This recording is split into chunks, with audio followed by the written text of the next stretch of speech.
वर्षभर शेतामध्ये कष्ट करणाऱ्या बैलांच्या प्रती कृतज्ञता व्यक्त करण्यासाठी आजचा दिवस पोळा हा सण शेतकरी मोठ्या उत्साहात साजरा करतात. मात्र नुकत्याच झालेल्या मुसळधार पावसामुळे पशुधन आणि पिकांच्या नुकसानीचे सावट यंदाच्या पोळा सणावर काहीशी दिसून आले.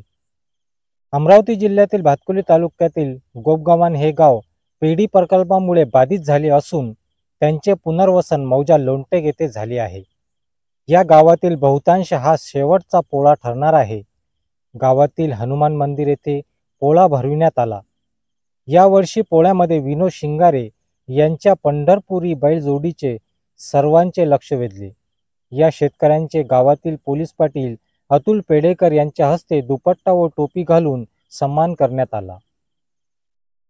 मात्र या गावातील शेतकऱ्यांना यावेळी अश्रू अनावर झाले, कारण पुढल्या वर्षी त्यांच्याकडे बैल पोळा भरणार की नाही, बैल राहतील का नाही, त्यामुळे शेतकऱ्यांच्या डोळ्यात अश्रू पाहायला मिळाले.